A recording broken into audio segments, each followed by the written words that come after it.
हाँ जी दोस्तों, नमस्कार। वीएस टेक्निकल क्लासेज के यूट्यूब चैनल में आपका बहुत बहुत स्वागत। आज का अपना जो टॉपिक है वो है हिस्टेरेसिस। इसके अलावा अपन यहाँ पर पढ़ेंगे हिस्टेरेसिस लॉस, निग्रायता, रिटेंटिविटी क्या होती है और अपशिष्ट चुंबक क्या होता है। क्योंकि अपन पढ़ेंगे हिस्टेरेसिस वक्र, और इस हिस्टेरेसिस जो वक्र है इसको समझने के लिए अपन को एक तो हिस्टेरेसिस समझ में होनी चाहिए, दूसरा अपन को हिस्टेरेसिस लॉस क्या होती है ये भी समझ में आना चाहिए, तीसरा निग्रायता क्या होती है, अपशिष्ट चुंबक क्या होता है, और पदार्थों की धारण शक्ति या धारणशीलता या रिटेंटिविटी का गुण क्या होता है। तो इन सारे टॉपिकों पे अपन चर्चा करने वाले हैं इस वीडियो के अंदर। तो इन सारे टॉपिकों को अच्छे से समझना है तो आप वीडियो के एंड तक बने रहें। चलो वीडियो को स्टार्ट करते हैं। तो पहला जो अपने पास में टॉपिक है वो है अपन का हिस्टेरेसिस या शैथिल्यता। निम्मी में यदि अपन बात करें तो इसको बोला जाता है निम्मी पैटर्न में शैथिल्यता। अपने पास शैथिल्यता या हिस्टेरेसिस क्या होती है, तो अपने पास किसी पदार्थ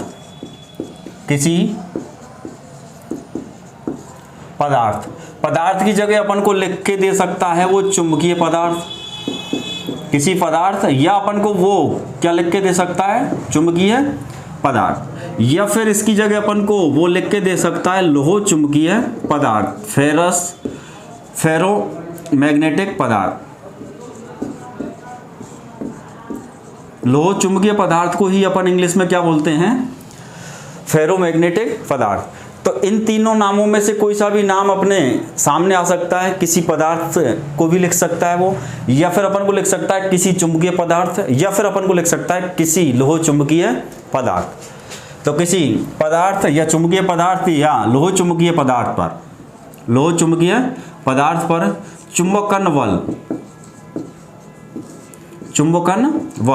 चुंबकन बल को ही अपन बोलते हैं मैग्नेटाइजिंग फोर्स। इसी को अपन क्या बोलते हैं, मैग्नेटाइजिंग फोर्स। तो किसी पदार्थ पर चुंबकन बल आरोपित करने या लगाने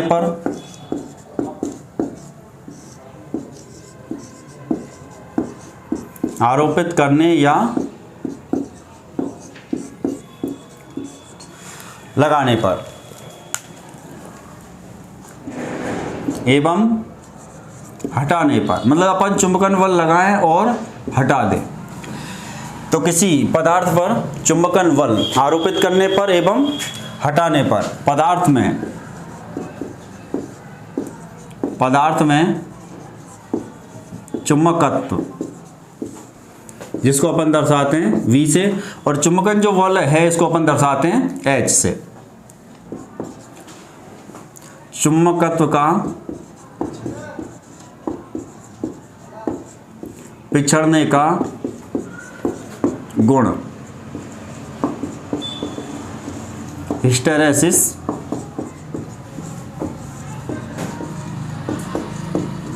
कहलाता है।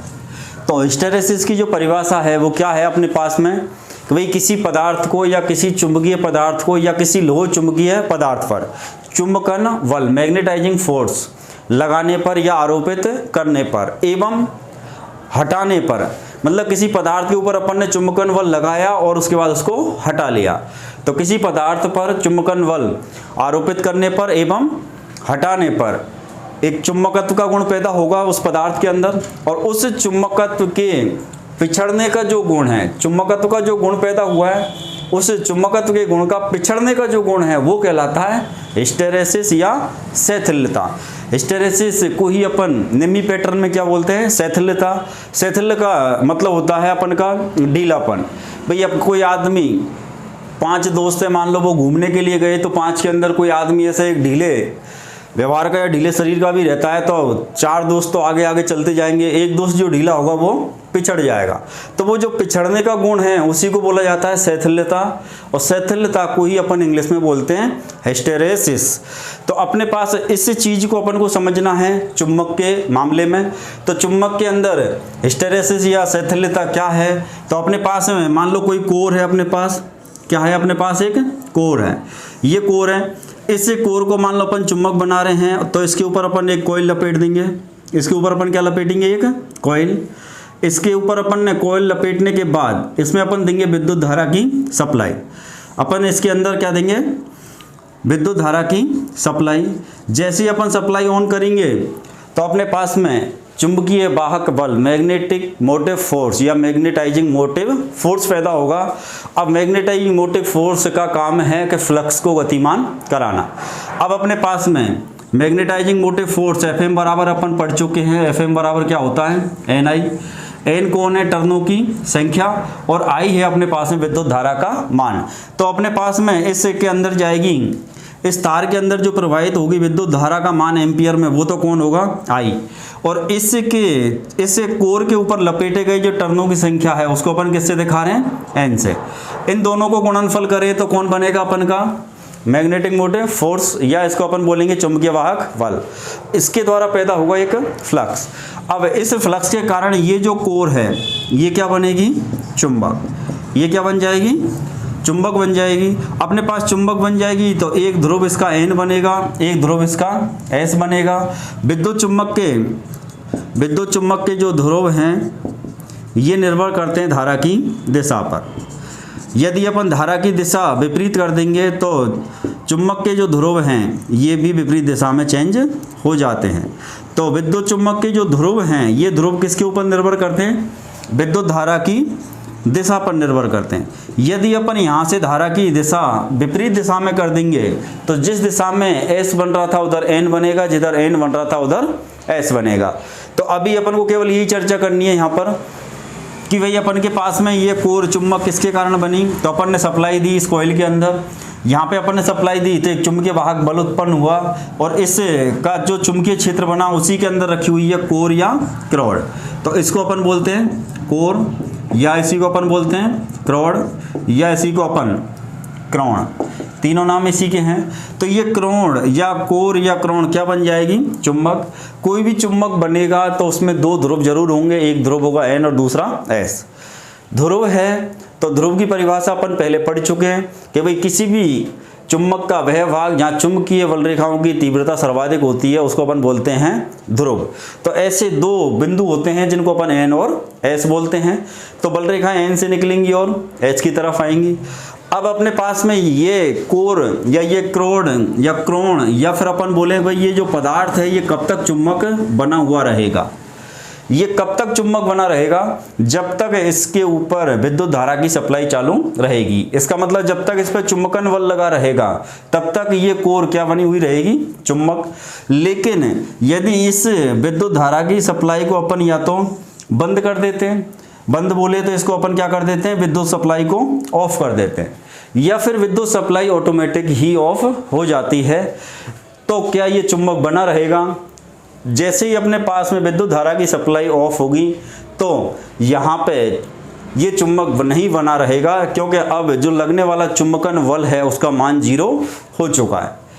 सबसे पहले ये सोचे अपन, ये सबसे पहली चीज यही समझने भाई चुंबकन बल जब तक लगा रहेगा तब तक ये कोर चुंबक बनी रहेगी, और जैसे ही चुंबकन बल का मान 0 करेंगे तो इसका चुंबक क्या हो जाएगा? नष्ट।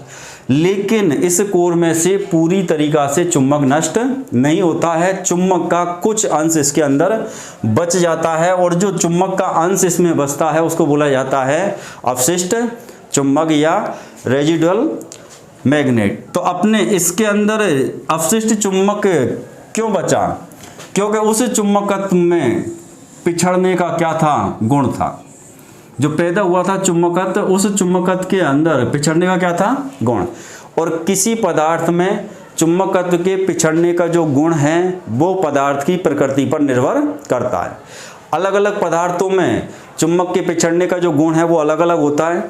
कुछ पदार्थों में चुंबकत्व के पिछड़ने का गुण ज़्यादा होता है, कुछ पदार्थों में चुंबकत्व के पिछड़ने का गुण कम होता है। जिन पदार्थों में चुंबकत्व के पिछड़ने का गुण ज़्यादा होता है वो पदार्थ स्थायी चुंबक बनते हैं, और जिन पदार्थों में चुंबकत्व के पिछड़ने का गुण कम होता है वो अस्थायी चुंबक बनते हैं। या फिर अपन बोल सकते हैं जिन पदार्थों की रिटेंटिविटी या धारणशीलता अधिक होती है उनके अंदर चुंबक के पिछड़ने का जो गुण है, चुंबकत्व के पिछड़ने का जो गुण है वो अधिक होता है, और जिनकी रिटेंटिविटी का मान, धारणशीलता का मान कम होता है उनके अंदर चुंबकत्व के पिछड़ने का गुण कम होता है। तो अब अपने पास में इस परिभाषा को समझने के लिए अपन ने इस टॉपिक पे चर्चा करी है। ये टॉपिक, इस परिभाषा में से अपन समझें कि भाई किसी पदार्थ को तो वो पदार्थ किसी पदार्थ से मतलब वो पदार्थ चुंबकीय पदार्थ है या लोह चुंबकीय पदार्थ है जो चुंबक बन सकता है। ऐसा ही पदार्थ इस परिभाषा में काम में लेना है जो पदार्थ चुंबक बन सकता है। ऐसा पदार्थ नहीं है जो चुंबक नहीं बन सकता है।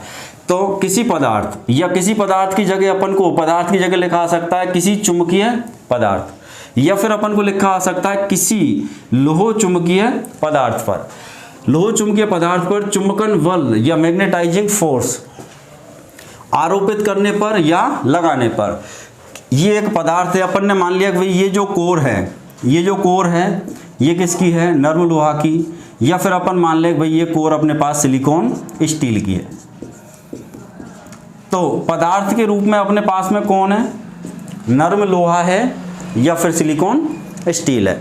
तो किसी पदार्थ या किसी चुंबकीय पदार्थ या किसी लोह चुंबकीय पदार्थ, तो पदार्थ या चुंबकीय पदार्थ या लोह चुंबकीय पदार्थ के रूप में अपने पास में या तो नर्म लोहा है या सिलिकॉन स्टील है, या म्यू मेटल या परमेलॉय या स्थायी चुंबक बनाने जा रहे हैं अपन, तो ये कार्बन स्टील फौलाद भी हो सकती है, या कोबाल्ट स्टील या एल्निको या एल्कोनेक्स भी हो सकता है ये पदार्थ। लेकिन पदार्थ ऐसा होगा जो चुंबक बनता है, चाहे वो स्थायी बनता है या फिर वो अस्थायी बनता है, लेकिन ये पदार्थ ऐसा होगा जो चुंबक बनता है, चुंबकीय पदार्थ ही होगा। या अपन बोल सकते हैं चुंबक वही पदार्थ बनते हैं जो लोह चुंबकीय पदार्थ की श्रेणी में आते हैं। अपने पास में पैरामैग्नेटिक और डायामैग्नेटिक पदार्थ चुंबक नहीं बनते, अनुचुंबकीय और प्रतिचुंबकीय श्रेणी के पदार्थ चुंबक नहीं बनते, चुंबक बनते हैं केवल लोह चुंबकीय पदार्थ। तो ऐसा पदार्थ लेना है जो चुंबक बनता हो, उस पदार्थ पर चुंबकन बल आरोपित करना है। तो चुंबकन बल अपन ने आरोपित कर दिया। चुंबकन बल कैसे आया, Fm बराबर NI एम्पियर टर्न। अपने पास में एम्पियर टर्न का मतलब जितने टर्न है और इतने एम्पियर की इसके अंदर धारा जा रही है, तो इससे पैदा होगा अपने पास एक चुंबकन बल। तो इस पर चुंबकन बल लगाने पर, इस पदार्थ पर क्या लगाया, चुंबकन बल लगाया। तो बल लगाने पर या आरोपित करने पर, एवं अपन ने उस बल को क्या कर दिया, हटा दिया। हटाने से मतलब यहाँ जो धारा जारी थी इसी की वजह से चुंबकन बल पैदा हो रहा था, धारा जारी थी इसकी वजह से चुंबकन बल पैदा हो रहा था। अपन ने इसका मान 0 कर दिया। अब n का मान भले ही 100 रहे, टर्नों की संख्या भले ही 100 रहे या 10 रहे या 5 रहे, किसी भी संख्या को अपन यदि 0 से गुणा करेंगे तो उसका मान क्या हो जाएगा, 0। इसका मतलब यदि अपन यहाँ से विद्युत सप्लाई ऑफ कर देते हैं, विद्युत सप्लाई बंद कर देते हैं, तो चुंबकीय वाहक बल का मान क्या हो जाएगा, 0। इसका मतलब चुंबकीय वाहक बल के मान को अपन ने हटा दिया, चुंबकन बल को अपन ने हटा दिया। पहले तो अपन ने चुंबकन बल आरोपित किया, चुंबकन बल को अपन ने लगाया। तो आरोपित करने पर या उसको हटाने पर, आरोपित किया उसके बाद इसको हटा दिया। अब हटाने के बाद की कंडीशन क्या कह रही है कि पदार्थ में चुंबकत्व का पिछड़ना, पदार्थ में चुंबकत्व का पिछड़ना क्या कहलाएगा, हिस्टेरेसिस। अब ये जब चुंबक अपन ने जब चुंबकन बल जब लगा रखा था, जब तो इसके अंदर चुंबक पैदा हो गया, ये कोर चुंबक बन गई थी। लेकिन जैसे ही अपन ने चुंबकन बल को हटाया, चुंबकन बल को हटाया, तो इसके अंदर का पूरा चुंबक नष्ट होना चाहिए था, पूरे चुंबकत्व का जो गुण है वो नष्ट होना चाहिए था। लेकिन इसके अंदर पैदा हुआ पूरा चुंबकत्व का गुण नष्ट नहीं होता है। चुंबक का कुछ अंश इस कोर के अंदर या क्रोड के अंदर या क्रोण के अंदर या इस पदार्थ के अंदर शेष रह जाता।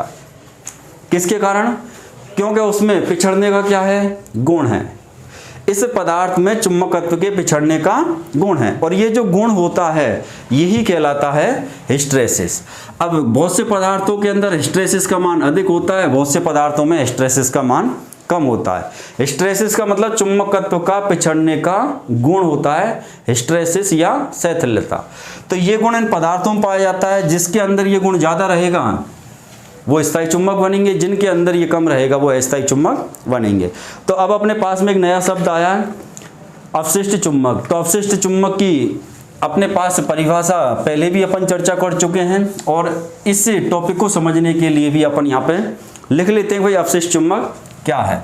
तो अपने पास दूसरी जो परिभाषा काम में आएगी वो अवशिष्ट चुंबक की आएगी। तो अवशिष्ट चुंबक की परिभाषा अपन यहीं समझ चुके हैं, केवल लिखना है, किसी पदार्थ पर, किसी पदार्थ पर आरोपित चुंबकन बल, इसको दर्शाते हैं अपन H से। किसी पदार्थ पर आरोपित चुंबकन बल हटाने के बाद उसमें शेष बचा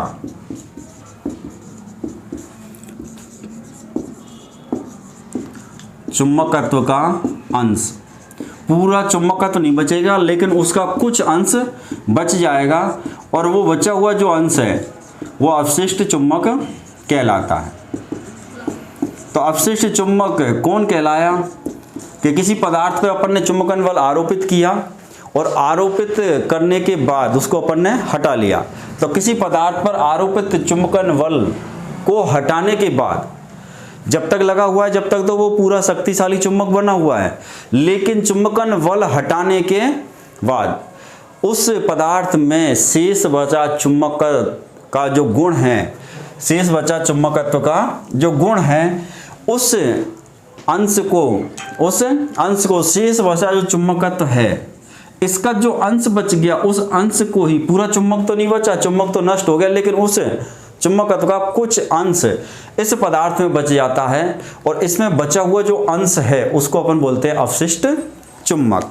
अब इसी टॉपिक को समझने के लिए अपन को आगे जरूरत पड़ेगी एक धारणशीलता, रिटेंटिविटी, जिसको अपन बोल रहे थे अभी। तो जिन्होंने पहले वाली वीडियो नहीं देखी है तो वो सोच रहे होंगे भाई ये रिटेंटिविटी क्या होती है, इसके बारे में हम नहीं जानते। तो जब तक अपन रिटेंटिविटी के बारे में और अवशिष्ट चुंबक के बारे में नहीं जानेंगे तो ये हिस्टैरिसीस का जो वक्र है अपने पास ये समझ में नहीं आएगा। तो अपन तीसरी परिभाषा यहाँ ले लेते हैं, रिटेंटिविटी या धारणशीलता।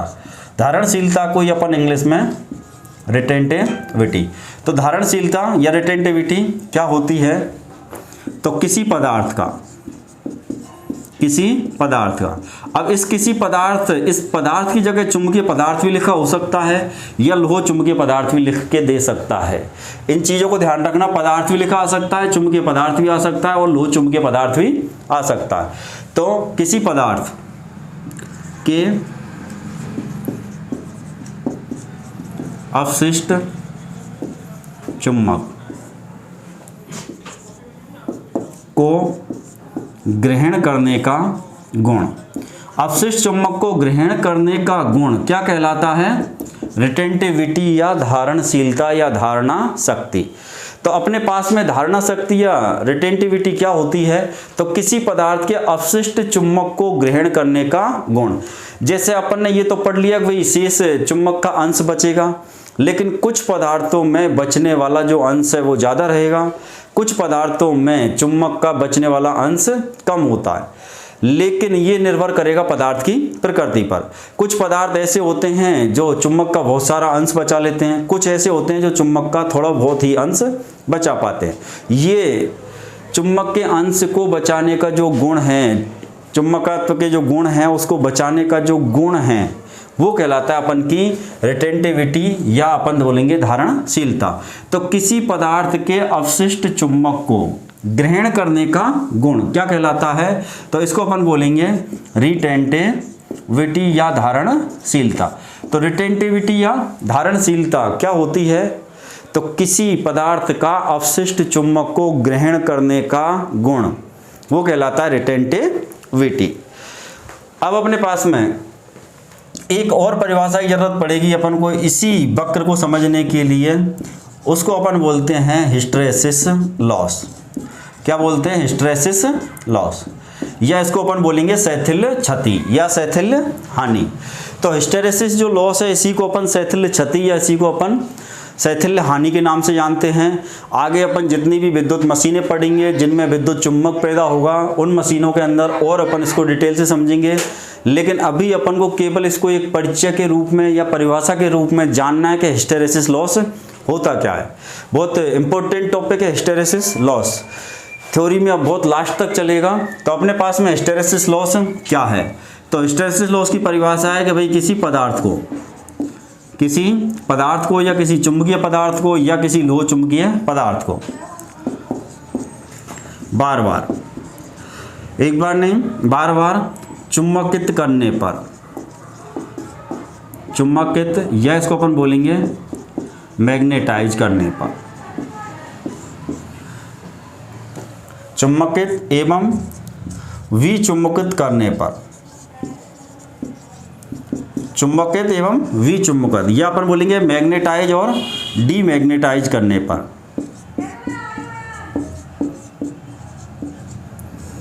मैग्नेटाइज या डीमैग्नेटाइज करने पर, उसमें बोले तो पदार्थ में, उसमें बचे अपशिष्ट चुम्बक को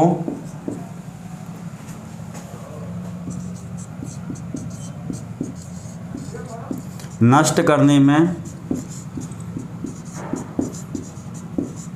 होने वाला विद्युत व्यय, विद्युत का जो खर्चा है,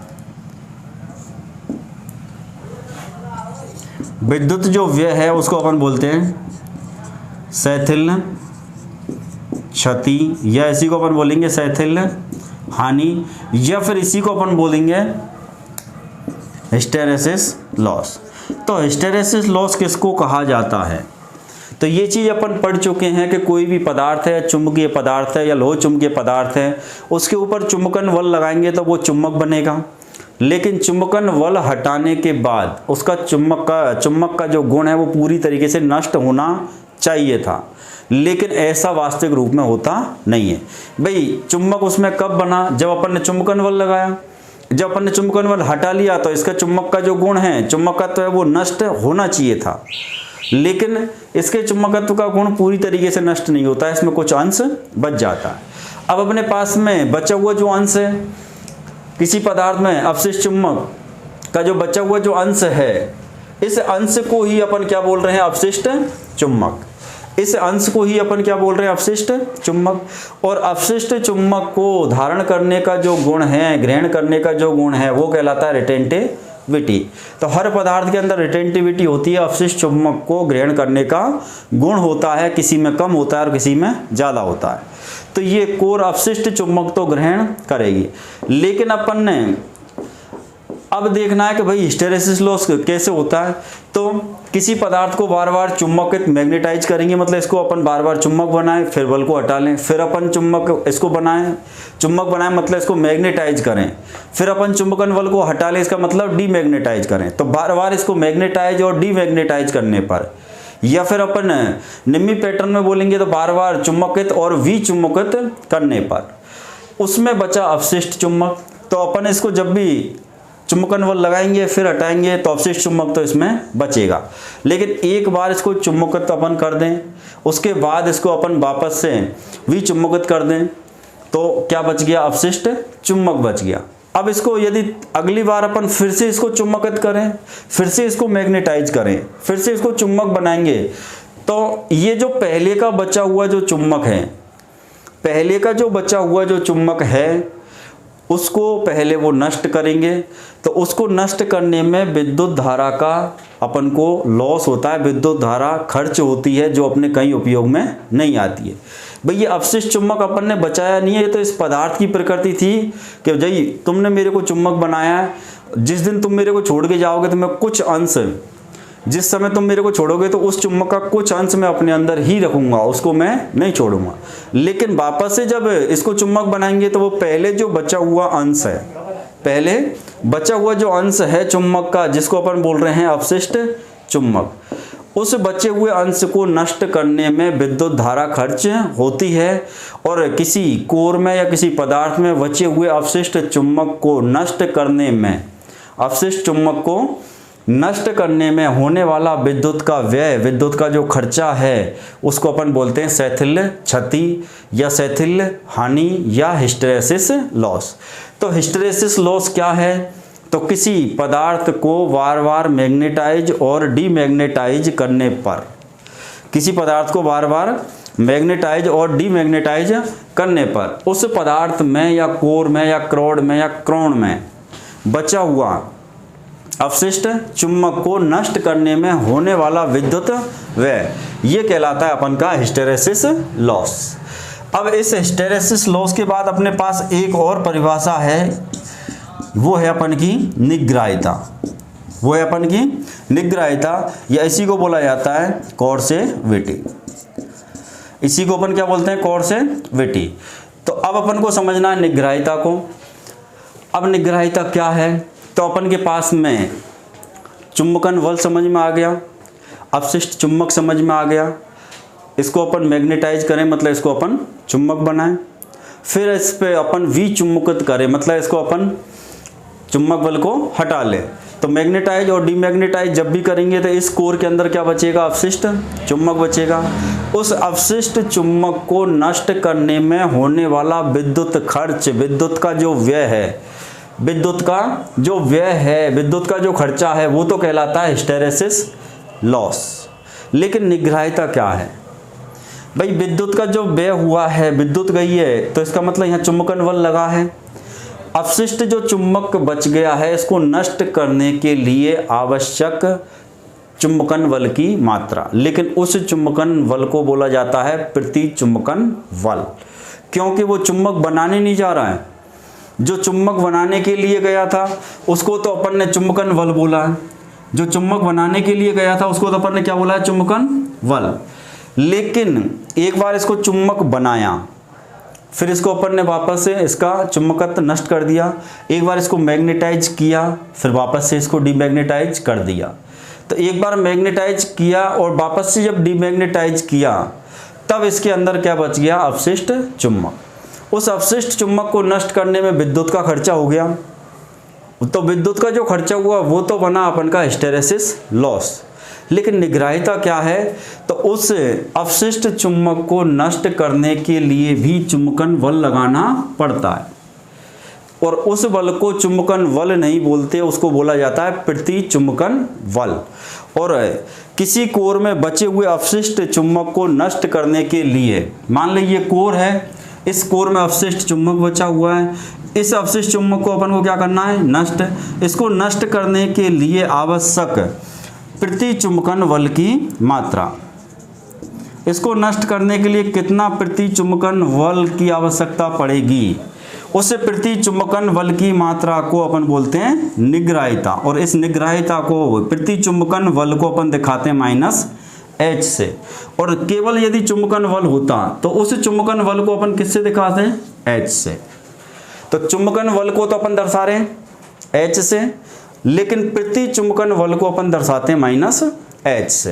तो अपन को यहाँ दो चीज दिखाई देंगी, एक तो प्लस H और एक माइनस H। तो ये माइनस H अब समझ में आ रहा होगा कि भाई इस वक्र के अंदर, इस हिस्टैरिसीस वक्र के अंदर, इस शैथिल ग्राफ के अंदर ये माइनस H कौन है? तो ये माइनस जो H है प्रति चुंबकन बल है। और ये प्रति चुंबकन बल किसी कोर को या किसी पदार्थ को चुंबक नहीं बनाता है, किसी कोर में या पदार्थ में बचे हुए अपशिष्ट चुंबक को नष्ट करता है। और किसी कोर या किसी पदार्थ या किसी चुंबकीय पदार्थ या किसी लोह चुंबकीय पदार्थ में बचे हुए अपशिष्ट चुंबक, इस कोर में बचे हुए अपशिष्ट चुंबक को नष्ट करने के लिए, इसको नष्ट करने के लिए आवश्यक प्रति चुंबकन बल की मात्रा, वो कहलाती है निग्राहिता या कॉर्सेविटी, जिसको अपन दर्शाते हैं माइनस H से। तो कॉर्सेविटी या निग्राहिता क्या है? तो कॉर्सेविटी या निग्राहिता है किसी पदार्थ की जगह अपन को क्रोड या कोर या क्रोण कुछ भी लिखा आ सकता है, वो मैंने ऊपर लिख दिए हैं। क्रोड,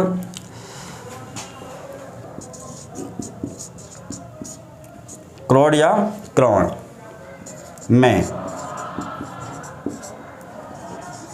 बचे हुए अवशिष्ट चुंबक, बचे हुए अवशिष्ट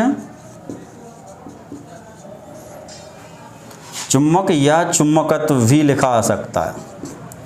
तो किसी पदार्थ में बचे हुए अवशिष्ट चुंबकत्व को, या किसी पदार्थ की जगह लिख सकता है कि किसी क्रोड में बचे हुए अवशिष्ट चुंबक को, या किसी क्रोड या क्रोण में बचे हुए अवशिष्ट चुंबकत्व को नष्ट करने के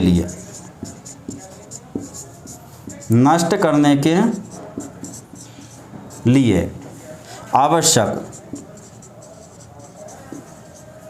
आवश्यक प्रतिचुंबकन बल। ये चुंबकन बल नहीं है, ये है अपन का प्रतिचुंबकन बल। और चुंबकन बल को अपन दिखाते थे H से, और प्रतिचुंबकन बल को अपन दिखाएंगे -H से। तो आवश्यक प्रतिचुंबकन बल की मात्रा ये कहलाती है अपन की निग्राहिता, या इसी को अपन बोलेंगे निग्राहक बल, या इसी को कोर्सेविटी। तो कोर्सेविटी या निग्राहिता क्या है, तो ये सारी परिभाषाएं एक दूसरे से जुड़ी हुई हैं। सबको सीक्वेंस टू सीक्वेंस पढ़ेंगे तो 5 परिभाषाएं हैं। 5 परिभाषा में से 5 या 10 क्वेश्चन अपने पास हैं। क्वेश्चन को अपन को डायरेक्टली पूछ सकता है या रिवर्स करके पूछ सकता है। क्वेश्चन में अपन को उसने लिख दिया पूरी परिभाषा कि किसी पदार्थ में शेष बचे अवशिष्ट चुंबक को नष्ट करने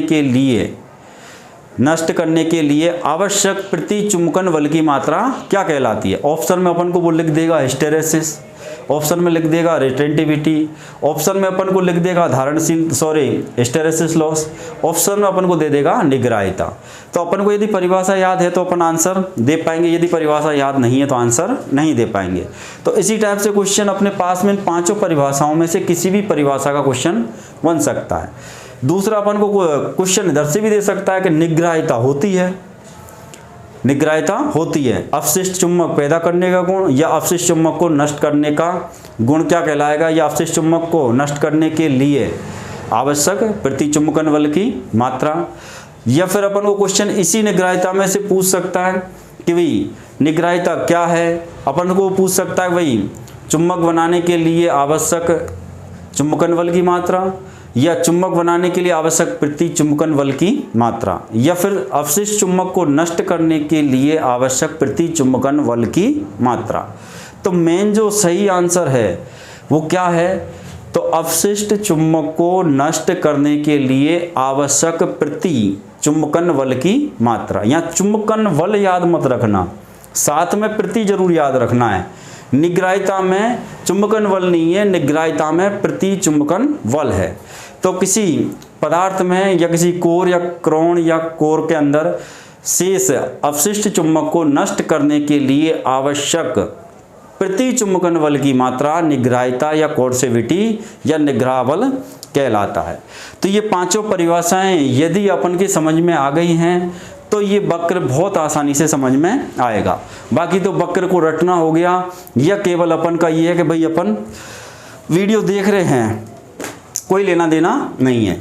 क्योंकि H और -H अपन को पता होना चाहिए, +B -B अपन को पता होना चाहिए, C कौन है ये पता होना चाहिए, R कौन है ये पता होना चाहिए, और O कौन है ये पता होना चाहिए। ना तो अपन को यदि O की जानकारी है, ना R की है, ना C की है, ना H की है, ना B की है, ना A की है। अपन को यदि यहाँ पे A, B, C, O, R, H इनका किसी की भी जानकारी नहीं है तो किसी भी शर्त पर ये वक्र समझने में नहीं आएगा। समझ में आया पॉइंट। यदि अपन को इन सब सारे अक्षरों की जानकारी है तो इस वक्र को अपन बहुत प्यार से और बहुत आसानी से समझ सकते हैं। तो इस वक्र को जब समझना है तो सबसे पहले तो A कौन है, V कौन है, C कौन है, O कौन है, दूसरा अपने पास R कौन है, H कौन है, V कौन है, इन सब के अपन को मालूम होना चाहिए कि भाई ये दर्शक किसको रहे हैं। तो अपन इस वक्र को एक बार समझें, उससे पहले मैं सारी परिभाषाएं एक बार और आपके सामने रिपीट कर देता हूं। तो सबसे पहली परिभाषा है हिस्टेरेसिस या शैथिल्यता क्या होती है। तो किसी पदार्थ या चुंबकीय पदार्थ या लोह चुंबकीय पदार्थ पर चुंबकन बल आरोपित करने एवं हटाने पर, मतलब आरोपित भी करें और हटा भी दें, दो आरोपित किया और उसके बाद हटा दिया। इसके बाद क्या होता है, हटाने पर पदार्थ में, इस पदार्थ में चुंबकत्व का पिछड़ जाने का गुण, इस पदार्थ में चुंबकत्व के पिछड़ जाने का गुण वो कहलाता है हिस्टेरेसिस या शैथिल्यता। अब अपने पास दूसरा क्या है, दूसरा अपने पास है कि भाई ये अवशिष्ट चुंबक क्या होता है। तो किसी पदार्थ पर आरोपित चुंबकन बल, मतलब इस पदार्थ के ऊपर अपन चुंबकन बल आरोपित करें, किसी पदार्थ पर आरोपित चुंबकन बल हटाने के बाद, लगाते समय की चर्चा नहीं है, हटाने के बाद उसमें इस पदार्थ में शेष बचा चुंबक का अंश वो कहलाता है अवशिष्ट चुंबक, या इसी को अपन बोलते हैं रेसिडुअल मैग्नेट। इसी को अपन रेसिडुअल मैग्नेट। तो इस रेसिडुअल, ये जो R है, ये R1 और जो R2 जो दिख रहे हैं, ये रेसिडुअल मैग्नेट है, ये अवशिष्ट चुंबक है। H कौन है? तो H अब तुमको समझ में आ रहा होगा, चुंबकन बल है, एक प्लस है और दूसरा माइनस है। V कौन है? तो V भी समझ में आ रहा होगा। भाई वक्र को पढ़ने जा रहे हैं, लेकिन इस वक्र में ये है कौन कौन है? तो चुंबकत्व जो बल है उसको अपन किससे दर्शा रहे हैं? V से। तो V एक ऊपर है और एक V नीचे है। C कौन है? तो ये जो C है ये कौन है? अपनी कोर्सेविटी, या इसको अपन बोलते हैं निग्राहिता। तो ये जो C दिखा रहा है ये किसको दिखा रहा है? निग्राहिता को दिखा रहा है। तो अपनी दूसरी परिभाषा हो गई, किसी पदार्थ पर आरोपित चुंबकन बल हटाने पर, लगाते समय की कोई बात नहीं है, हटाने पर उसमें पदार्थ में शेष बचा चुंबक का अंश वो कहलाएगा अवशिष्ट चुंबक या रेसिडुअल मैग्नेट। तीसरी परिभाषा क्या है? धारणशीलता या रिटेंटिविटी। उस धारणशीलता या रिटेंटिविटी तो किसी पदार्थ के अवशिष्ट चुंबक को ग्रहण करने का गुण वो कहलाता है रिटेंटिविटी। अब अपन को जब इस वक्र को पढ़ेंगे तो इस पॉइंट से लेकर के, इस O पॉइंट से लेकर के और इस R1 तक, यहाँ तक का जो ग्राफ बन रहा है, ये जो लाइन है ये कहलाएगी उसकी रिटेंटिविटी। तो अपने पास चौथा पॉइंट क्या है? हिस्टेरेसिस लॉस, शैथिल्य हानि या शैथिल्य क्षति क्या होती है? तो किसी पदार्थ को बार बार चुंबकित या विचुंबकित करने पर, चुंबकित और विचुंबकित करने पर उसमें बचे अवशिष्ट चुंबक को नष्ट करने में होने वाला विद्युत व्यय। तो हिस्टेरेसिस लॉस के अंदर किसका व्यय हो रहा है? विद्युत का व्यय हो रहा है, विद्युत शक्ति का व्यय हो रहा है, और ये व्यय किस में नापा जाता है? वाट में। किस में नापा जाता है? वाट में। तो होने वाला विद्युत का जो खर्चा है वह है, उस विद्युत के खर्चे को बोला जाता है हिस्टेरेसिस लॉस या शैथिल्य क्षति या शैथिल्य हानि। निग्राहिता या कोर्सेविटी क्या है? तो किसी पदार्थ कोर या क्रोण में बचे हुए अवशिष्ट चुंबक, तो सभी पदार्थों में थोड़ा बहुत चुंबकत्व बचता है, और उस बचे हुए अवशिष्ट चुंबकत्व को नष्ट करने के लिए आवश्यक प्रति चुंबकन बल, चुंबकन बल नहीं है ये ध्यान रखना, प्रति चुंबकन बल की मात्रा निग्राहिता कहलाती है। अब अपने पास में इस निग्राहिता को, कोर्सेविटी को इस वक्र में दर्शाया गया है C से। तो एक जगह अपने पास C1 है और एक जगह C2 है। तो ये पांचों परिभाषाएं क्लियर होंगी। तो अब अपन चर्चा करते हैं हिस्टेरेसिस वक्र के बारे में। अब हिस्टेरेसिस वक्र के बारे में अपन जब चर्चा करेंगे तो अपन को चुंबकन बल का पता होना चाहिए कि भाई ये H होता कौन है। अपन डायरेक्ट यदि वक्र पे आगे खड़े हो जाए और यही पता नहीं है कि भाई H दर्शा किसको रहा है, तो भी अपने वक्र समझ में आने वाला नहीं है। तो अपने पास में इस वक्र में सबसे पहले तो ये देखें भाई कौन कौन से अक्षर हैं, और ये अक्षर अपन को किस किस को दर्शा रहे हैं, ये अपन को किस किस को दर्शा रहे हैं। जब अपन को इनके दर्शाने का पता लगेगा तो अपन को वक्र समझ में आएगा।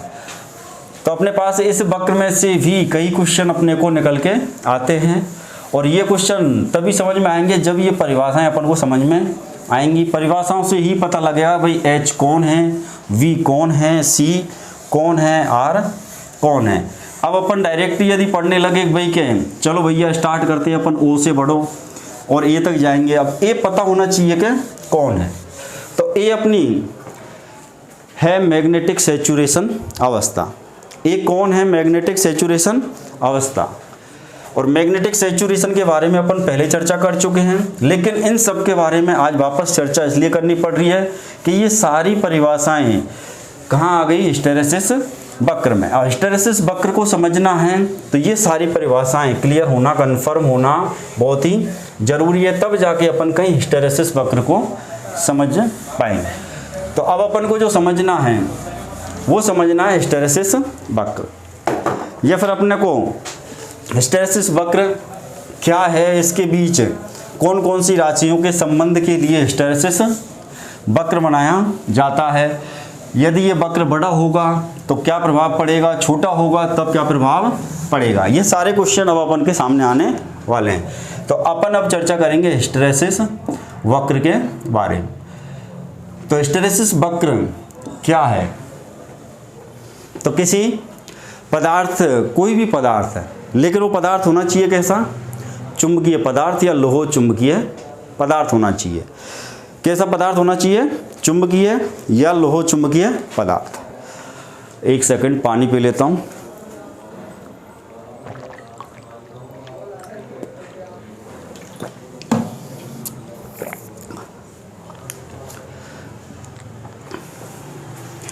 तो अपन हिस्टैरिसीस वक्र की जो चर्चा कर रहे हैं उसमें कोई पदार्थ होगा, वो पदार्थ केवल नाम दे दिया पदार्थ है, लेकिन वो पदार्थ कैसा होगा? या तो चुंबकीय पदार्थ के नाम से देगा या लोह चुंबकीय पदार्थ के नाम से।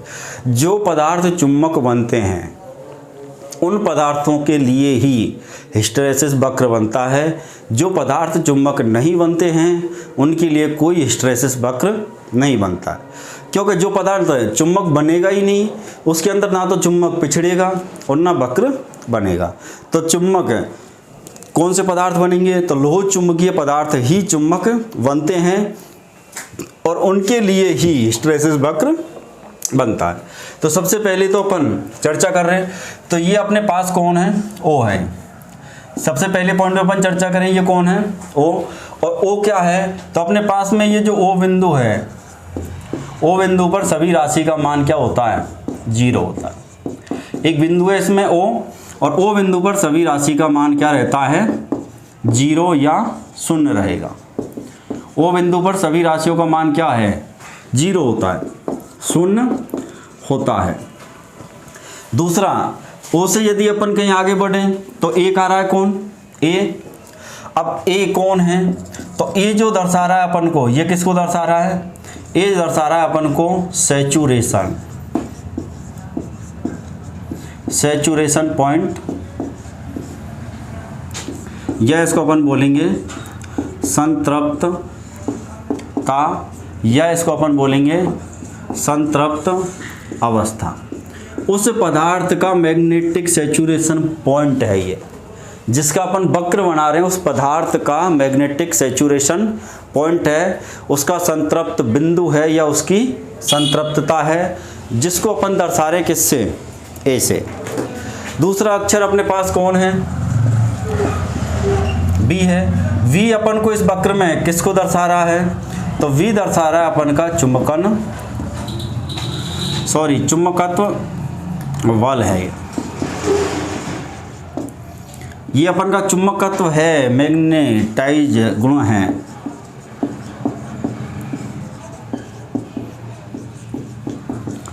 H जो है ये चुंबकन बल की तीव्रता है, अपने पास चुंबकन बल है। H जो है ये चुंबकन बल है। एक चुंबकत्व है, एक चुंबकन है। तो अपने पास इसको बल भी नहीं बोलते, केवल अपन चुंबकत्व बोलेंगे, मैग्नेटाइज का जो गुण है। अब अपने पास में A हो गया, O हो गया, V हो गया, कौन बचा अपने पास? R। R जो है ये दर्शाता है अवशिष्ट चुंबक। R किसको दर्शाएगा? अवशिष्ट चुंबक, या इसको अपन बोलते हैं रेसिडुअल मैग्नेट।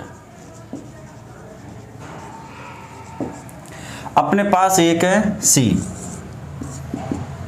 C कौन है अपने पास? तो ये निग्राह बल है, या इसको अपन बोल सकते हैं निग्राहिता है।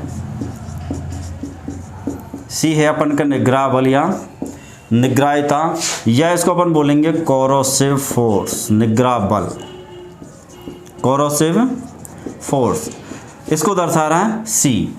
तो अपने पास में सारे अक्षर अब क्लियर हो गए। सबसे पहले तो इस वक्र पर नज़र बाद में डालना, इस वक्र पे नज़र डालने के बाद पहले इन सारे पॉइंटों पर नज़र डालना। भाई एक बार तो वक्र की तरफ देखो कि इस वक्र में एक तो कौन है?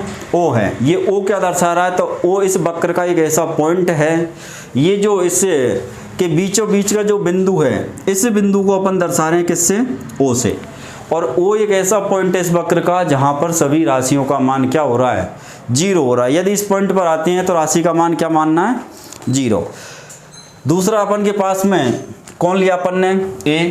तो ए जिस पदार्थ का ये हिस्टैरिसीस वक्र बन रहा है, जिस चुंबकीय पदार्थ का हिस्टैरिसीस वक्र है, उस पदार्थ का ए जो पॉइंट है, A1 है या A2 है इससे मतलब नहीं है, ए पॉइंट जहाँ भी है वो अपन का मैग्नेटिक सैचुरेशन पॉइंट है, चुंबकीय संतृप्त अवस्था है। तो अपने पास में ए जो दिखाता है वो सैचुरेशन पॉइंट को दिखाता है या संतृप्त अवस्था को या संतृप्तता को दिखाता है। दूसरा अपने पास कौन है, V, तो V अपन को दिखाता है चुंबकत्व, क्या भाई कितना उसके अंदर चुंबक का गुण पैदा हुआ है, कितना शक्तिशाली चुंबकत्व का गुण उसके अंदर है। तो चुंबकत्व का गुण कौन दिखा रहा है, तो वो दिखा रहा है V। H किसको दिखा रहा है, चुंबकन बल, कि भाई किसी पदार्थ को चुंबकवन बनाने के लिए कितना चुंबकन बल अपन ने आरोपित किया है, उसको अपन किससे दर्शाते हैं इस वक्र में, H से। R जो दिखा रहा है ये अपन को क्या दिखाता है, ये दिखाता है रेजिडुअल मैग्नेट या अवशिष्ट चुंबक। मतलब R का जो पॉइंट है उस जगह ये दिखाया जाएगा कि पदार्थ में अवशिष्ट चुंबक का मान कितना बच रहा है, ज़्यादा है या कम है। तो वो कौन दिखा रहा है, R दिखा रहा है। इसको अपन रिमाइनिंग मैग्नेट के नाम से भी जानते हैं, या रेजिडुअल मैग्नेट या रेसिडुअल मैग्नेट या अवशिष्ट चुंबक। C क्या है अपने पास में, तो C अपन का निग्रा बल, निग्रा बल को ही अपन इंग्लिश में कोरेसिव फोर्स, इसी को अपन बोलते हैं निग्रायिता। ये सारे पॉइंट क्लियर हो गए, तो अपन अब वक्र पे चलें। ये सारे पॉइंट क्लियर हैं तो वक्र समझ में आएगा, नहीं तो वक्र में केवल ये रहेगा कि हाँ भाई अपन देख रहे हैं, बस मज़ा आ रहा है, लेना देना कुछ नहीं है, केवल मज़ा ही ले सकते हो बस। तो चलो अपन O से स्टार्ट करें। सबसे पहले अपन 0 पॉइंट पे चलें। अब इस पॉइंट पे अपन चलेंगे, किसी पदार्थ को अपन चुंबक बना रहे हैं, मान लो वो पदार्थ अपना ये है जिसको अपन चुंबक बना रहे हैं।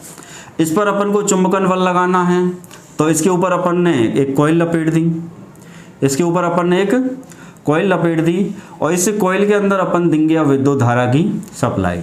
विद्युत धारा की सप्लाई अपन जैसे ही देंगे, तो जैसे ही अपन सप्लाई स्टार्ट करेंगे तो चुंबकन बल लगना स्टार्ट हो जाएगा, चुंबकन बल लगना स्टार्ट हो जाएगा। तो जैसे ही सप्लाई को अपन क्या करेंगे, ऑन करेंगे, सप्लाई ऑन होते ही चुंबकन बल लग जाएगा, और यदि सप्लाई को अपन ऑफ करेंगे तो चुंबकन बल का मान 0 हो जाएगा। अवशिष्ट चुंबक बचेगा इसके अंदर, वो एक अलग कंडीशन है, लेकिन चुंबकन बल जो चुंबक बनाने के लिए लग रहा है वो 0 हो जाएगा। अब यदि इसकी सप्लाई अपन ऑन करते हैं, इसमें धारा जाएगी, तो यहाँ एक चुंबकीय क्षेत्र बनेगा, और एक अपन ने पढ़ा था चुंबकीय प्रेरण, विद्युत चुंबकीय प्रेरण नहीं, चुंबकीय प्रेरण। जैसे ही अपन इस कॉइल में, इस बाइंडिंग में, इस कुंडली के अंदर, इस लपेटन में विद्युत धारा की सप्लाई ऑन करेंगे, यहाँ एक चुंबकीय क्षेत्र बनेगा, उसी चुंबकीय क्षेत्र के अंदर इस चुंबकीय पदार्थ को रख रखा है अपन ने, इसी चुंबकीय क्षेत्र में क्या रख रखा है, इस चुंबकीय पदार्थ को। और चुंबकीय प्रेरण क्या कह रहा है, किसी चुंबकीय क्षेत्र में यदि किसी चुंबकीय पदार्थ को रखा जाए तो उस पदार्थ के अंदर, उस पदार्थ के अंदर भी चुंबकत्व के गुण आ जाते हैं, और इस गुण आने की जो प्रक्रिया है इसको बोला जाता है चुंबकीय प्रेरण। तो चुंबकीय प्रेरण के कारण इस कोर के अंदर भी क्या पैदा हो जाएगा, चुंबक। इसके अंदर भी क्या पैदा हो जाएगा, चुंबक। अब ये कितना चुंबक पैदा होगा या कितना चुंबकत्व पैदा होगा, ये निर्भर करेगा चुंबकन बल के मान पर। मान लो अपन ने यहाँ से 1 एम्पियर की धारा दी, भाई अपन ने मान लो यहाँ से 1 एम्पियर की धारा दी, तो उसके अकॉर्डिंग इसमें चुंबकत्व पैदा हुआ। अपन ने मान लो 2 एम्पियर की धारा दी तो उससे ज़्यादा हो जाएगा, 3 एम्पियर की धारा दी तो और ज़्यादा हो जाएगा, 10 एम्पियर की दी और ज़्यादा, 100 की दी और ज़्यादा। लेकिन अभी अपन ने एक पॉइंट लिख रखा है, सैचुरेशन या संतृप्तता। सैचुरेशन या संतृप्तता या संतृप्त अवस्था क्या होती है, भाई अपन ये चीज़ तो पढ़ रहे हैं कि ये जैसे जैसे अपन चुंबकन बल के मान में वृद्धि करेंगे तो इसके चुंबकत्व के मान में वृद्धि होगी। तो यहाँ से जो लगने वाला बल है, यहाँ से जो लगने वाला बल है, ये तो है अपन का चुंबकन बल, और चुंबकन बल को अपन किससे दर्शा रहे हैं, H से। इधर पैदा हो रहा है चुंबकत्व, जिसको अपन किससे दर्शा रहे हैं, B से। तो जैसे जैसे अपन H के मान में वृद्धि करेंगे, H बोले तो चुंबकन बल, H के मान में वृद्धि करेंगे या चुंबकन बल के मान में वृद्धि करेंगे, तो इस कोर में बनने वाला चुंबकत्व और शक्तिशाली होता जाएगा। इसका मतलब चुंबकत्व के मान में भी क्या होगी, वृद्धि होगी। इसका मतलब अपन कह सकते हैं बी के मान में भी क्या होती है, वृद्धि। किसके मान में वृद्धि करने पर, H। मतलब जैसे जैसे अपन H के मान में वृद्धि करेंगे वैसे वैसे B के मान में भी क्या होती जाएगी, वृद्धि। B के मान में भी क्या होती जाएगी, वृद्धि। तो उस चीज को इस वक्र में बताया गया है कि भाई जैसे जैसे अपन H के मान में वृद्धि कर रहे हैं, जैसे जैसे अपन इस H के मान में जैसे जैसे वृद्धि करेंगे उसी अनुपात में अपने पास में B के मान में भी क्या होती जाएगी, वृद्धि होती जाएगी। तो वृद्धि ऐसा नहीं है केवल H की तरफ हो रही हो, या वृद्धि ऐसा भी नहीं केवल B की तरफ हो रही हो। जैसे जैसे H में वृद्धि कर रहे हैं वैसे B में भी वृद्धि हो रही है। तो इसके लिए ये यहाँ O से चालू होगी ये लाइन और इस तरीके से आगे बढ़ेगी, इस तरीके से आगे बढ़ेगी। लेकिन इसका मतलब ये नहीं है कि ये बढ़ती ही जाएगी, इसका मतलब ये नहीं है कि ये बढ़ती ही जाएगी। अपन एक बिंदु, एक पॉइंट, एक अवस्था, एक बिंदु, एक पॉइंट या एक अवस्था ऐसी आ जाएगी कि जब अपन इस चुंबकन बल के मान में तो वृद्धि करेंगे, इसका मतलब H के मान में तो वृद्धि करेंगे, इस चुंबकन बल के मान में तो वृद्धि करेंगे, लेकिन इस चुंबकत्व के मान में कोई वृद्धि नहीं होगी। और उस बिंदु को या उस अवस्था को बोला जाता है मैग्नेटिक सैचुरेशन पॉइंट या मैग्नेटिक सैचुरेशन कंडीशन या चुंबकीय संतृप्त अवस्था या संतृप्तता, जिसको अपन यहाँ लिख चुके हैं। तो यहाँ से अपन जैसे H के मान में अपन जैसे जैसे वृद्धि कर रहे हैं वैसे B के मान में भी क्या होती जा रही है, वृद्धि। भाई अपन ने सबसे पहले H के मान में वृद्धि करी, ऐसे B के मान में वृद्धि होती गई, तो दोनों में वृद्धि हो रही है। तो ये वक्र ऐसे उठता गया। लेकिन एक बिंदु, ये जो A बिंदु है, तो A के बारे में अपन इधर चर्चा कर चुके हैं। भाई A कौन है, A जो है वो सैचुरेशन पॉइंट है। सैचुरेशन पॉइंट से मतलब अब अपन भले ही इस चुंबकन बल के मान में वृद्धि करें, इस पे लगने वाली धारा भले ही अब कितनी भी बढ़ा दें, अपन भले यहाँ 100 एम्पियर दे रहे थे, अब भले इसको 1000 एम्पियर अपन कर दें। मान लो 100 एम्पियर पर सैचुरेशन पॉइंट आ गया, उसके बाद भले ही अपन 1000 एम्पियर कर दें, लेकिन अब इसके चुंबकत्व के मान में वृद्धि नहीं होगी। और वो पॉइंट जब चुंबकन बल के मान में तो वृद्धि की जाए लेकिन चुंबकत्व के मान में वृद्धि नहीं होती है, उस बिंदु को बोला जाता है संतृप्त अवस्था या संतृप्तता या सैचुरेशन पॉइंट, या इसी को बोला जाता है मैग्नेटिक सैचुरेशन पॉइंट, चुंबकीय संतृप्त अवस्था। तो ये चीज़ आपको अब यहाँ समझ में आएगी कि भाई अपन ने H के मान में वृद्धि करी तो B के मान में वृद्धि हुई, H के मान में वृद्धि करी तो B के मान में क्या हुई, वृद्धि। दोनों में वृद्धि हो रही है, तो ये बीच में से इस 0 पॉइंट से वृद्धि करना स्टार्ट किया अपन ने, और वृद्धि करते हुए गए यहाँ तक गए, तो इस पॉइंट पे जाकर के क्या आ गया, मैग्नेटिक सैचुरेशन पॉइंट। यहाँ जाकर के ये बन गया अपन का magnetic saturation point, magnetic saturation point. A पे जाकर के बन अपनी चुंबकीय संतृप्त अवस्था या चुंबकीय संतृप्त बिंदु आ गया। इसका मतलब अब इस H के मान में भले ही कितनी वृद्धि करें अपन, लेकिन अब B के मान में वृद्धि नहीं होगी। यदि B के मान में वृद्धि होती तो ये वक्र यहाँ से और ऊपर उठता हुआ जाता ऐसे, लेकिन इस बिंदु पर चुंबकीय संतृप्त अवस्था आ चुकी है कि भाई अब इससे ज़्यादा शक्तिशाली चुंबक मैं नहीं बन सकता, तुमको जितनी ताकत लगानी है लगा लो, मैं संतृप्त हो चुका हूँ, मैं तृप्त हो चुका हूँ। तो मैग्नेटिक सैचुरेशन पॉइंट तक तो चुंबकत्व के मान में वृद्धि होगी, लेकिन उसके बाद अपन भले ही कितना भी चुंबकन बल बढ़ा लें, चुंबकत्व के मान में वृद्धि नहीं होगी। तो अपन ने यदि किसी पदार्थ को चुंबक बनाया, उस पर अपन ने चुंबकन बल आरोपित किया तो वो चुंबक बन गया। जितना ज़्यादा बल आरोपित किया उतना शक्तिशाली बनता चला गया। लेकिन एक पॉइंट ऐसा आ गया कि अब वो संतृप्त अवस्था पे आ गया। अब अपन चुंबकन बल के मान में भले ही वृद्धि करें, लेकिन उसके चुंबकत्व के गुण में कोई वृद्धि नहीं होगी। तो वो पॉइंट बना अपन का इस वक्र के अंदर A1। वो पॉइंट कौन सा बना, A1। अब भाई जितना शक्तिशाली बन सकता था उतना शक्तिशाली चुंबक अपन बना चुके। अपन कोई भी काम कर रहे हैं, उस काम में अपन को जितनी शक्तिशाली चुंबक की आवश्यकता थी वो अपन ने बना लिया, काम अपना फ्री हो गया। उसके बाद ये थोड़ी अपन विद्युत धारा को खर्च करते ही रहेंगे, अपन यहाँ की विद्युत जो सप्लाई है ये पहले अपन ने ऑन कर रखी थी, तो अब इसको अपन ऑन नहीं रखेंगे, अब इसको अपन ऑफ कर देंगे। अब अपन ऑफ करेंगे या फिर इसको अपन धीरे धीरे घटा के जीरो लेके आए या इसको ऑफ करेंगे। तो अपन जैसे जैसे धारा का मान घटेगा, जैसे जैसे धारा का मान घटेगा, तो जैसे जैसे धारा का मान घटेगा तो इस चुंबकन बल के मान में तो क्या आएगी, कमी। इस चुंबकन बल के मान में तो क्या आएगी, कमी। भाई चुंबकन जो बल है ये बल अपन को यहीं से मिल रहा है, यहाँ से जितने मान की धारा जाएगी उतना चुंबकन बल मिलेगा। अब इस चुंबकन बल के मान में मान लो 1000 एम्पियर थी, तो अपन ने 100 कर दी, 100 से घटा के 50 कर दी, 50 से घटा के 1 कर दी, और 1 के बाद अपन ने 0 एम्पियर कर दी। 1 के बाद क्या कर दी, 0। तो जैसे जैसे अपन इस चुंबकन बल या H के मान में कमी करेंगे तो ये कमी तो इसी लाइन से वापस यहाँ आ जाएगी 0 पर, मतलब चुंबकन बल का मान तो क्या हो जाएगा, 0। लेकिन इस कोर में क्या पैदा हुआ था, चुंबकत्व। तो ये कोर क्या बनी थी, चुंबक। लेकिन अब अपन ने H का मान, चुंबकन बल का मान तो 0 कर दिया।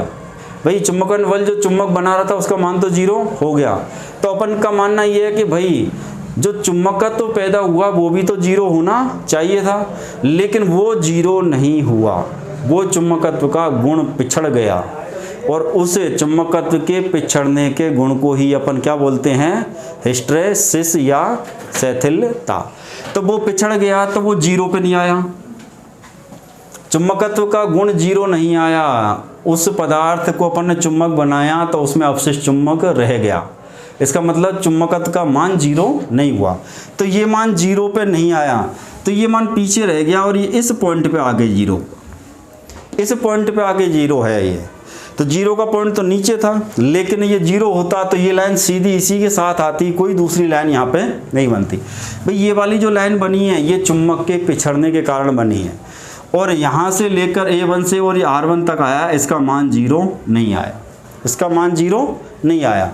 और इस O से लेके और R1, O से लेके R1, तो अपन यदि सबसे पहले देखें भाई O से A1 तक क्या है, तो O से A1 तक तो अपना मैग्नेटिक सैचुरेशन पॉइंट पे गया है। O से A1 तक तो क्या हुई, मैग्नेटिक सैचुरेशन पॉइंट हुआ। चुंबकीय संतृप्त अवस्था या चुंबकीय संतृप्त बिंदु है A1। O से और A1 तक तो चुंबकीय संतृप्त अवस्था आ गई। अब अपने पास में O से यदि R1 अपन से पूछे, O से R1 क्या है अपने पास, तो O से R1 तक जो ये बचा हुआ है ये है अपन का अवशिष्ट चुंबक। तो O से R1 जो दिखा रहा है इस वक्र में, ये क्या दिखा रहा है, अवशिष्ट चुंबक। और अवशिष्ट चुंबक इसने कितना ग्रहण किया है, अवशिष्ट चुंबक कितना ग्रहण किया है, अवशिष्ट चुंबक को ग्रहण करने का गुण क्या कहलाता है, रिटेंटिविटी। और जिन पदार्थों में रिटेंटिविटी का गुण ज़्यादा होता है वो स्थायी चुंबक बनते हैं। यदि ये ज़्यादा गुण ग्रहण करता तो ये वक्र और ऊपर आता, और ज़्यादा ग्रहण करता तो ये और ऊपर आता। इसका मतलब OR1 का मान जिन पदार्थों में ज़्यादा होता है, OR1 का मान जिन पदार्थों में ज़्यादा होता है वो पदार्थ बनते हैं स्थायी चुंबक। या फिर अपन ऐसे बोल सकते हैं कि भाई जिन पदार्थों में OR1 का मान अधिक होता है वो स्थायी चुंबक बनाने के लिए उपयुक्त होते हैं, क्योंकि उनके अंदर अवशिष्ट चुंबक को ग्रहण करने का गुण ज़्यादा होता है। O से और R1 तक ये जो लाइन दिख रही है यही अपन का अवशिष्ट चुंबक है। और ये जितना ज़्यादा होगा इसका मतलब वो ज़्यादा से ज़्यादा चुंबक ग्रहण करेगा, और ज़्यादा से ज़्यादा चुंबक ग्रहण करने वाला पदार्थ स्थायी चुंबक बनाने के लिए उपयोगी होता है। अब अपन इसमें आगे बढ़ें। भाई ये चुंबकत्व तो केवल यहाँ तक आया और इतना अपने पास अवशिष्ट चुंबक इसके अंदर रह गया। तो O से R1 या फिर इधर की डायरेक्शन में अपन बाद में चर्चा करेंगे, पहले इधर ही कर लें। O से इधर R2 भी अवशिष्ट चुंबक है, O से R2 भी अवशिष्ट चुंबक है। तो अब अपन यहाँ से चले और यहाँ तक चुंबक आया। अब ये चुंबक का मान 0 पे नहीं आया, ये चुंबक का मान यहीं रह गया, और यहाँ से लेके इस पॉइंट को OR1 ये है अपन का अवशिष्ट चुंबक। अब यदि अपन धारा की दिशा बदलते हैं, अपन धारा की दिशा बदलते, अब DC के अंदर तो धारा के दिशा में कोई परिवर्तन होता ही नहीं है, लेकिन यदि अपन AC को समझें, यदि अपन एसी को समझें तो एसी की एक साइकिल है, इसमें 2 बार दिशा बदल जाएगी। अर्ध चक्र में वो धन दिशा में चलेगी और अर्ध चक्र में वो ऋण दिशा में। तो एक चक्र के अंदर, एक साइकिल के अंदर एसी 2 बार दिशा बदलेगी। डीसी में दिशा अपन को बदलनी पड़ती है, एसी खुद अपनी दिशा अपने आप बदल लेती है। तो जब अपनी धारा धन दिशा में चल रही थी तो फ्लक्स प्लस बी से या प्लस एच से अपन चुंबकन बल को दिखा रहे थे। जैसे ही धारा की दिशा बदलेगी तो अपन जैसे ही ऋण दिशा में धारा आएगी तो अपन अब माइनस एच प्रति चुंबकन बल माइनस एच से दिखा रहे हैं। ऐसे अपने पास फ्लक्स की दिशा चेंज हो जाएगी, जिसको अपन विपरीत दिशा का फ्लक्स माइनस बी बोल सकते हैं। तो अब यहाँ पे अपने पास में यदि यहाँ से अपन चलते हैं और यहाँ तक क्या हो रहा है भाई, R1 से लेके और C2 तक चुंबक बन रहा है या नहीं बन रहा है? R1 से लेके और C2 तक चुंबक बनता है या चुंबक नहीं बनता है? तो अपन ने चुंबकन बल लगाया, 0 से स्टार्ट किया, चुंबकन बल का मान बढ़ाया तो चुंबकत्व का मान बढ़ा, दोनों बढ़े तो ये लाइन बनी। कहाँ तक गई? सैचुरेशन पॉइंट A1 तक। A1 से अपन ने फिर धीरे धीरे चुंबकन बल के मान में क्या करी? कमी। तो चुंबकन बल का मान तो हो गया 0, लेकिन उस पदार्थ में पैदा हुए चुंबक का मान 0 नहीं हुआ। उस पदार्थ में बच गया अवशिष्ट चुंबक, जिसको अपन दिखाते हैं O और R1 के द्वारा। अब अपने पास R1 से और C2 तक क्या रहेगा? तो जैसे ही अपन धारा की दिशा चेंज करेंगे, मान लो पहले धारा ऐसे जा रही थी, अब इस धारा की दिशा अपन चेंज कर देते हैं। इस धारा की दिशा को अपन क्या कर देते हैं? चेंज। अब मान लो पहले धारा इधर से जा रही थी, अब यदि धारा इधर से अब धारा यदि इधर से जाती है तो चुंबकीय फ्लक्स की दिशा चेंज हो जाएगी, क्योंकि विद्युत चुंबक के जो ध्रुव हैं वो धारा की दिशा के ऊपर ही निर्भर करते हैं। यदि अपन ने धारा की दिशा को विपरीत कर दिया तो ध्रुव की दिशा भी विपरीत हो जाएगी। तो अब विपरीत दिशा का चुंबकीय फ्लक्स बनेगा, लेकिन विपरीत दिशा का चुंबकीय फ्लक्स तो बनेगा, विपरीत दिशा का चुंबकीय फ्लक्स तो बनेगा, लेकिन वहाँ तो पहले से ही अवशिष्ट चुंबक बचा हुआ है O से और R1 तक। भाई O से और R1 तक ये जो है ये कौन है? अपन का अवशिष्ट चुंबक है। अब कोई भी नया चुंबक बनेगा तो वहाँ पहले से बचे हुए अवशिष्ट चुंबक को नष्ट करेगा। तो अब पहले तो अपना धन दिशा की तरफ से चुंबकत्व पैदा हो रहा था, चुंबक बन रहा था, अब ऋण दिशा में बनेगा। लेकिन ऋण दिशा में चुंबक बनने से पहले वो देखेगा यहाँ तो पहले से ही चुंबक का कुछ अंश है, तो पहले जो बचा हुआ अंश है उसको अपन बोल रहे हैं अवशिष्ट चुंबक। उस अवशिष्ट चुंबक को किसी कोर के अंदर बचे हुए अवशिष्ट चुंबक को नष्ट करने, बचे हुए चुंबक को नष्ट करने के लिए आवश्यक चुंबकन बल का मान, अब वो चुंबकन बल नहीं है, वो माइनस एच है। माइनस एच बोले तो प्रति चुंबकन बल। तो किसी कोर में बचे हुए अवशिष्ट चुंबक को नष्ट करने के लिए आवश्यक प्रति चुंबकन बल का मान, वो तो कहलाता है निग्राहिता। वो क्या कहलाता है? निग्राहिता। तो इसको यहाँ से यहाँ तक नष्ट किया तो O से लेकर के और C2, O से लेकर के और C2, ये अपन को क्या दिखाती है? निग्राहिता। या अपन को इसको बोलेंगे कोरसिव फोर्स या निग्राहक बल। निग्राह बल भी बोल सकते हैं और निग्राहक बल या कोरसिव फोर्स। तो अपने पास में O से और C2 तक क्या हो गया? ये हो गया कोरसिव फोर्स या निग्राह बल, क्योंकि इस अवशिष्ट बचे हुए इस अवशिष्ट चुंबक को नष्ट करने में लगने वाला प्रति चुंबकन बल ये कहलाएगा अपन का निग्राह बल या निग्राहिता या कोर्सिविटी। अब यहाँ से यहाँ तक है तो अपन को इतना बल तो इसको नष्ट करने में ही लगाना पड़ा। तो ये जो वक्र बन रहा है भाई, इसको नष्ट करने के लिए प्रति चुंबकन बल लगाना पड़ा है। प्रति चुंबकन बल भी किसकी वजह से पैदा होगा? इसमें जाने वाली विद्युत धारा की सप्लाई से ही पैदा होगा। भाई प्रति चुंबकन बल और आएगा कहाँ से? अब अपन के प्रति चुंबकन बल कुछ नहीं, अपन ने विपरीत धारा की दिशा विपरीत कर दी तो विपरीत ध्रुव का या विपरीत दिशा का फ्लक्स बन रहा है। लेकिन ऑलरेडी वहाँ तो पहले से ही अवशिष्ट चुंबक है। उस अवशिष्ट चुंबक को नष्ट करने के लिए आवश्यक प्रति चुंबकन बल की मात्रा वो कहलाती है निग्राहिता। अब इस अवशिष्ट चुंबक को नष्ट करने में होने वाला विद्युत खर्च इस अपशिष्ट चुंबक को नष्ट करने में होने वाला विद्युत खर्च, ये कहलाता है अपन का हिस्टेरेसिस लॉस। तो अपन कह सकते हैं R1 से और C2 तक जो है अपन चुंबक नहीं बना रहे, अपशिष्ट चुंबक को नष्ट कर रहे हैं। जब ये नष्ट होगा भाई, यहाँ से लेकर के यहाँ तक का जब ये नष्ट होगा तब जाके विपरीत दिशा का चुंबक बनेगा और वो वापस A2 तक आएगा। A2 बोले तो जो A1 था मैग्नेटिक सैचुरेशन पॉइंट, वही A2 है, लेकिन ये विपरीत दिशा का है। A1 और A2 में केवल दिशा का ही अंतर है और कोई अंतर नहीं है। ये भी सैचुरेशन पॉइंट है और ये भी सैचुरेशन पॉइंट है। वो धन दिशा का सैचुरेशन पॉइंट है, ये ऋण दिशा का सैचुरेशन पॉइंट है। तो पहले तो जो अपशिष्ट चुंबक बचा उसको नष्ट करने में लगाया गया बल O से लेकर के C2 तक, वो तो है निग्रा बल, और इसमें होने वाला विद्युत खर्च वो कहलाता है हिस्टेरेसिस लॉस या शैथिल्य क्षति या शैथिल्य हानि। उसके बाद बनेगा विपरीत ध्रुवता का चुंबकत्व और वो जाएगा सैचुरेशन पॉइंट A2 तक। A2 से अपन जैसे जैसे धारा का मान कम करेंगे ये बल कम होता हुआ आएगा, तो आएगा तब फिर पिछड़ जाएगा। तो O से लेकर के R2 तक, O से लेके R2 तक यहाँ फिर अपशिष्ट चुंबक रह जाएगा। O से लेके और R2 तक फिर क्या रह जाएगा, अपशिष्ट चुंबक। फिर वही प्रक्रिया दोहराई जाएगी। जब वापस धन दिशा में जाएगा तो धन दिशा से जाने से पहले कौन से फोर्स लगेगा, O से लेके C1 तक। तो O से C1 और O से C2, O से C1 या O से C2, ये तो क्या होता है निग्रायता या निग्रह बल। और O से R1 या फिर अपन कह सकते हैं O से लेके R2, ये जो है अपना अपशिष्ट चुंबक है। और जो A है वो अपना कौन है, सैचुरेशन पॉइंट या मैग्नेटिक सैचुरेशन पॉइंट।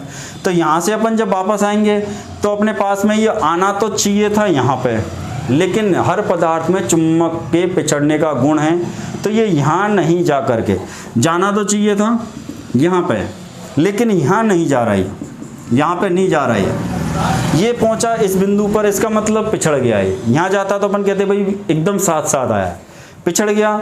तो अगला जो R2 है तो ये इस दिशा का दिखा रहा है, विपरीत माइनस दिशा का दिखा रहा है। तो यहाँ से O से और R2 तक ये रहेगा अपन का O से और R2 तक अपशिष्ट चुंबक का मान, रेजिडुअल मैग्नेट रहेगा ये। और R2 से लेके C1 तक होने वाली है हिस्टेरेसिस लॉस। भाई R1 से और C2 तक का जो अपना है फ्लक्स, उसको चुंबकत्व है उसको नष्ट करने में विद्युत जो खर्च होगा वो अपन का हिस्टेरेसिस लॉस बचेगा।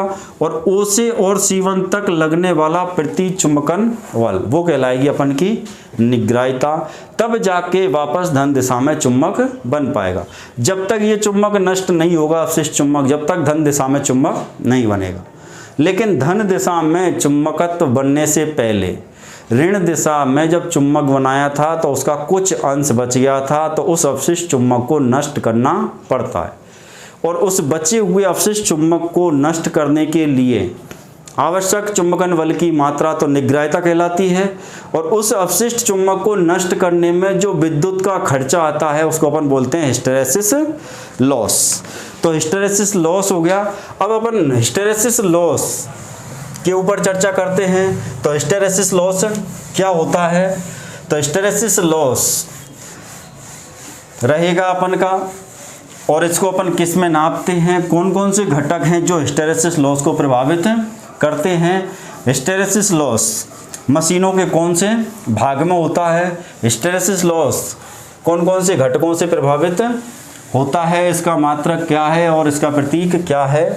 तो अपने पास में हिस्टेरेसिस जो लॉस है, हिस्टेरेसिस लॉस, हिस्टेरेसिस लॉस की परिभाषा अपन पढ़ चुके हैं। भाई किसी कोर में बचे हुए अपशिष्ट चुंबक को नष्ट करने में, अपशिष्ट चुंबक को नष्ट करने में होने वाला विद्युत व्यय वो तो होता है हिस्टेरेसिस लॉस। अब हिस्टेरेसिस लॉस ज्ञात करने का अपने पास में यदि समीकरण पूछा जाए, भाई किस समीकरण के द्वारा, किस सूत्र के द्वारा अपन ज्ञात करते हैं, तो हिस्टेरेसिस लॉस WH बराबर रहेगा अपन का नीटा BM की पावर 1.6 F और V। तो ये अपने पास हिस्टेरेसिस लॉस ज्ञात करने का क्या हो गया समीकरण। तो ये समीकरण क्या कह रहा है, WH बराबर नीटा bm की पावर 1.6 f और v। अब WH कौन है, नीटा कौन है, bm कौन है, f कौन है और v कौन है, सबसे पहले अपन को ये पता होना चाहिए। तब अपन ये ढूंढ पाएंगे भाई ये राशि होंगी। यदि अपन को ये चारों राशि मिल जाएं, ये चारों राशि यदि अपन को मिलती हैं तो अपन WH का मान आसानी से ज्ञात कर पाएंगे। अपन के पास में हो सकता है इन चार में से किसी को मिस कर दे, हो सकता है WH का मान वो दे दे और इनमें से वो कोई सी भी एक राशि गायब कर दे तो अपन मान यहाँ पे भी ज्ञात कर सकते हैं। लेकिन अपन को भी चर्चा करनी है केवल WH में। अपन WH कब ज्ञात कर पाएंगे, जब ये चारों राशि अपन को मिली हुई हैं तो अपन WH का मान भी ज्ञात कर सकते हैं, अपन हिस्टेरेसिस लॉस का मान भी ज्ञात कर सकते हैं। तो WH किसको दर्शा रहा है, हिस्टेरेसिस लॉस। इसका मतलब हिस्टेरेसिस लॉस का जो प्रतीक हुआ वो तो कौन हुआ, WH। और इसका जो मात्रक रहेगा वो कौन रहेगा, तो इसका जो मात्रक रहेगा तो हिस्टेरेसिस लॉस किस में नापे जाएंगे, वाट में। और इसका जो प्रतीक है हिस्टेरेसिस लॉस का वो है अपन का WH। अब अपने पास इस समीकरण में WH किसको दिखा रहा है, तो ये दिखाएगा हिस्टेरेसिस लॉस या शैथिल क्षति को, और किस में आएगी ये क्षति, वाट में। N कौन है, तो ये हर पदार्थ का एक निश्चित होता है जिसको अपन बोलते हैं हिस्टेरेसिस नियतांक, हिस्टेरेसिस नियतांक। दूसरा Bm, तो V किसका प्रतीक है, तो ये चुंबकीय फ्लक्स घनत्व का प्रतीक है, लेकिन इसके साथ M और लिख रहा है, इसका मतलब मैक्सिमम V है, मैक्सिमम चुंबकीय फ्लक्स घनत्व। इसका मतलब मैक्सिमम को अपन बोलेंगे अधिकतम, मैक्सिमम को क्या बोलेंगे, अधिकतम। और V है अपन का चुंबकीय फ्लक्स घनत्व, चुंबकीय फ्लक्स घनत्व। और ये फ्लक्स घनत्व अपने पास किस में आएगा, वेबर प्रति मीटर स्क्वायर में। F कौन है अपने पास, तो F है अपने पास फ्रीक्वेंसी या इसको अपन बोलेंगे आवृत्ति। इस समीकरण में F किसको दर्शा रहा है, फ्रीक्वेंसी को, या फिर अपन क्या बोलेंगे, आवृत्ति। और आवृत्ति किस में आएगी, तो ये आएगी हर्ट्ज में। V कौन है, तो ये V आएगी अपने पास क्रोण या अपन बोलेंगे कोर, या जिस पदार्थ का अपन हिस्टेरेसिस लॉस ज्ञात कर रहे हैं उस पदार्थ का आयतन। और ये आएगा अपन का घन मीटर में या मीटर क्यूब में। तो अब अपने पास में इस समीकरण के ये सारे घटक हैं, तो इन सब का यदि अपन को पता है तो अपन इससे संबंधित यदि न्यूमेरिकल आता है तो भी आंसर दे सकते हैं। क्वेश्चन ये भी पूछ सकता है WH बराबर नीटा BM FB में F किसको दर्शा रहा है, क्वेश्चन यही पूछ सकता है। B किसको दर्शाता है, क्वेश्चन में अपन से यही पूछ सकता है भाई नीटा किसको दर्शा रहा है। क्वेश्चन में अपन से BM के बारे में पूछ सकता है या WH भी पूछ सकता है। तो एक तो इनके अर्थ अपन को मालूम होने चाहिए। तो WH दर्शा रहा है अपन को हिस्टेरेसिस लॉस वाट में आएगा, नीटा हिस्टेरेसिस नियतांक एक फिक्स कांस्टेंट वैल्यू चलेगी, Vm अपने पास अधिकतम चुंबकीय फ्लक्स घनत्व जो वेबर प्रति मीटर स्क्वायर में आएगा, F फ्रीक्वेंसी या आवृत्ति है जो हर्ट्ज में आएगी, और V अपने पास में कोर या पदार्थ का क्या है, वॉल्यूम है जो मीटर क्यूब या घन मीटर में आएगा। तो ये यदि अपन को मिले हुए हैं तो अपन हिस्टेरेसिस लॉस को ज्ञात कर सकते हैं। अब आगे अपन जब मशीन पढ़ेंगे तो ट्रांसफॉर्मर के अंदर, अल्टरनेटर, मोटर, इन सब के अंदर क्या रहेगा, एक लॉस, और उस लॉस का नाम है हिस्टेरेसिस लॉस। और जितने भी अपन मशीन पढ़ेंगे वहाँ सब जगह हिस्टेरेसिस लॉस आएगा, और उन सब जगहों पर अपन को इस समीकरण को वापस रिपीट करना है, बार बार पढ़ना है। तो इस समीकरण को एक ही बार ऐसा पढ़ लो कि दोबारा अपन को पढ़ने की जरूरत नहीं पड़े। तो WH बराबर नीटा BM की पावर 1.6 FV। WH अपन के पास हिस्टेरेसिस लॉस वाट में, नीटा एक हिस्टेरेसिस नियतांक है, अपने पास में BM मैक्सिमम अधिकतम चुंबकीय फ्लक्स, तो अपने पास में चुंबकीय फ्लक्स घनत्व है और ये वेबर प्रति मीटर स्क्वायर में है। F अपने पास फ्रीक्वेंसी हर्ट्ज में है, और V वॉल्यूम है अपने पास कोर या कोण का मीटर क्यूब में। तो ये अपने पास में पूरा कंप्लीट आपका हिस्टरेसिस और हिस्टरेसिस लॉस, निग्रायता, रिटेंटिविटी, अपशिष्ट, चुम्बक, मैग्नेटिक, सैचुरेशन, बहुत सारे पॉइंट इस एक टॉपिक और इस वक्र के अंदर क्लियर हो जाते हैं। तो वक्र पूरी तरीके से क्लियर हो गया होगा, सारी परिभाषाएं क्लियर हो गई होंगी, ये सूत्र सारे क्लियर हो गए होंगे। और पूरी वीडियो देखने के बाद ऐसा लगे कि हाँ भाई कुछ सीखने को मिला है, तो वीडियो को लाइक करके ही जाना, और अच्छी लगे तो अपने दोस्तों के साथ में शेयर करना। Thank you.